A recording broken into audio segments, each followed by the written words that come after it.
പ്രിയപ്പെട്ട കുട്ടികളെ, അപ്പോൾ ഫിസിക്സ് പ്രാക്ടിക്കൽ പരീക്ഷയ്ക്ക് പഠിക്കാൻ നിങ്ങളെല്ലാവരും റെഡിയായി എന്നാണ് ഞാൻ കരുതുന്നത്. ക്വസ്റ്റ്യൻ പേപ്പറൊക്കെ നമുക്ക് വിശദമായിട്ട് പിന്നീട് ഡിസ്കസ് ചെയ്യാം. അപ്പോൾ പ്രാരംഭഘട്ടം എന്ന നിലയിൽ ഇപ്പം ഈ വരുന്ന വെക്കേഷനിൽ നിങ്ങൾ പഠിക്കേണ്ട കാര്യങ്ങളെക്കുറിച്ചാണ് ഞാൻ പറയുന്നത്. അപ്പം 3 മണിക്കൂർ പരീക്ഷാ ഹാളിൽ എന്ത് ചെയ്യണം എന്നുള്ള വീഡിയോ കണ്ടു എന്നുള്ള രീതിയിലാണ് ഞാൻ സംസാരിക്കുന്നത്. എല്ലാ കാര്യങ്ങളും എല്ലാ വീഡിയോയിലും പറഞ്ഞാൽ വീഡിയോ വളരെ ലെങ്തി ആകും. അപ്പോൾ അതുകൊണ്ട് കാര്യങ്ങൾ വളരെ ചുരുക്കിയാണ് പറയുന്നത്. കണ്ടിന്യൂസ് ആയിട്ട് കണ്ടാൽ മാത്രമാണ് കണ്ടിന്യൂഷൻ കിട്ടുകയുള്ളൂ, എക്സാമിനെ കുറിച്ച് നിങ്ങൾക്കൊരു ഐഡിയ വരികയുള്ളൂ. അപ്പോൾ നിങ്ങളിപ്പോൾ ചെയ്യേണ്ട കാര്യമാണ് ഈ വീഡിയോയിൽ ഞാൻ പറയുന്നത്. ഹയർ സെക്കൻഡറി കോഴ്സിന് ഒരു കുട്ടി 14 എക്സ്പെരിമെൻറ്റ്സ് ആണ് ചെയ്യേണ്ടത്. +1 നിന്ന് 7 എക്സ്പെരിമെൻറ്റ്സും +2 നിന്ന് 7 എക്സ്പെരിമെൻറ്റ്സും. അപ്പോൾ 14 എക്സ്പെരിമെൻറ്റ്സ് വേണമെന്നേ ഉള്ളൂ. അല്ലാതെ കേരളത്തിലെ എല്ലാ സ്കൂളിലും 14 സെയിം എക്സ്പെരിമെൻറ്റ്സ് ആയിരിക്കണം എന്നില്ല. അത് സ്കൂളിലെ അപ്പാറ്റസിൻ്റെ സൗകര്യം അനുസരിച്ചും ടീച്ചേഴ്സിൻ്റെ ഇഷ്ടമൊക്കെയാണ്.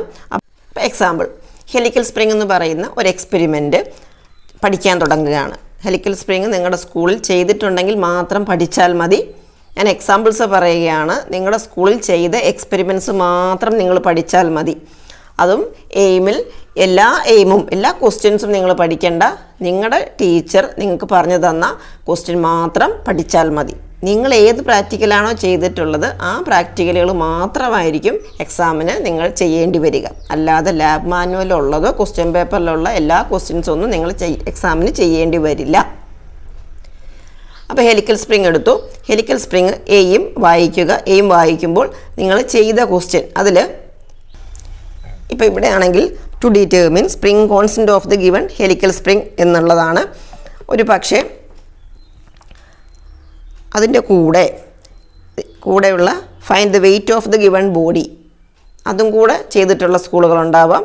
അല്ലെങ്കിൽ വെയിറ്റ് ഇല്ലാതെ സ്പ്രിംഗ് കോൺസ്റ്റൻറ്റ് മാത്രം ചെയ്തിട്ടുള്ള സ്കൂളുകളാവാം. എങ്ങനെയാണെങ്കിലും നിങ്ങൾ ചെയ്തിട്ടുള്ളത് മാത്രം പഠിക്കുക. എയും ജസ്റ്റ് ഒന്ന് വായിച്ച് മനസ്സിലാക്കിയാൽ മതി. എയിം കാണാതെ പഠിക്കേണ്ട. എയിമാണ് ക്വസ്റ്റ്യൻ പേപ്പറിൽ തരുന്നത്. അപ്പാരസ് ജസ്റ്റ് വായിച്ചു വിടുന്നു.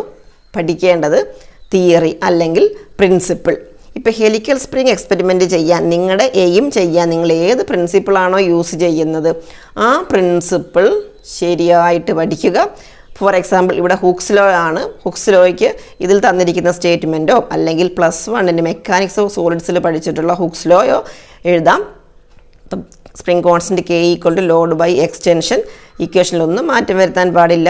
K = mg/L. അതിൽ m എന്താണ്, g എന്താണ്, L എന്താണ്, അങ്ങനെ ഓരോ നൊട്ടേഷൻസും എന്തിനെ ഡിനോട്ട് ചെയ്യുന്നു അങ്ങനെ എഴുതി ശീലം വരണം.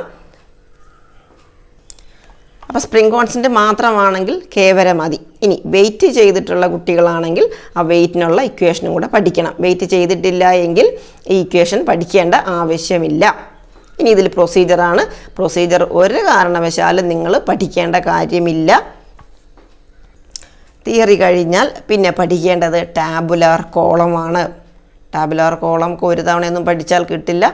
പല തവണ റിപ്പീറ്റ് ചെയ്ത് പഠിച്ചാൽ മാത്രമേ തെറ്റാതെ നിങ്ങൾക്ക് എക്സാമിന് വരയ്ക്കാനും എഴുതാനും കഴിയുകയുള്ളൂ. അതിനാണ് ഇപ്പം തന്നെ പഠിച്ചു തുടങ്ങാൻ പറയുന്നത്. ഒരു തവണ പെട്ടെന്ന് പഠിയും, സിമ്പിളായിരിക്കും. പക്ഷേ വരയ്ക്കുമ്പോൾ നിങ്ങൾക്ക് വരയ്ക്കാനൊന്നും കിട്ടില്ല, തെറ്റിപ്പോവും, ഒരുപാട് കൺഫ്യൂഷൻസൊക്കെ ഉണ്ടാകും.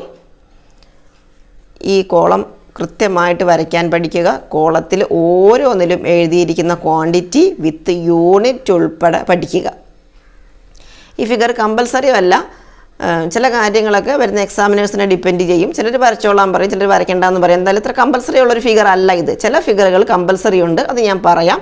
ഇതൊക്കെ ജസ്റ്റ് ഒന്ന് നോക്കിയാൽ മതി. ഗ്രാഫിൻ്റെ ഷേപ്പ് പഠിക്കുക. ഇപ്പം എന്തൊക്കെ പഠിക്കണം? എയിം വായിച്ചു, തിയറി അല്ലെങ്കിൽ പ്രിൻസിപ്പിൾ പഠിച്ചു, ടാബുലാർ കോളം പഠിക്കുക. ഇങ്ങനെ നിങ്ങളുടെ സ്കൂളിൽ ചെയ്തിട്ടുള്ള എക്സ്പെരിമെൻറ്റ്സ് എല്ലാം തിയറിയും ടാബുലാർ കോളം ആദ്യഘട്ടമെന്ന നിലയിൽ നിങ്ങൾ പഠിക്കുക. ടാബുലാർ കോളം പഠിച്ചതിന് ശേഷം കാണാതെ വരച്ച് നോക്കണം. അങ്ങനെ നിങ്ങളെക്കൊണ്ട് പറ്റുന്ന അത്രയും എക്സ്പെരിമെൻറ്റ്സ് ഈ വെക്കേഷന് തന്നെ പഠിച്ചു തീർക്കുക. ബാക്കിയുള്ള കാര്യങ്ങൾ വരുന്ന വീഡിയോകളിൽ പറഞ്ഞു തരാം. Okay, thank you.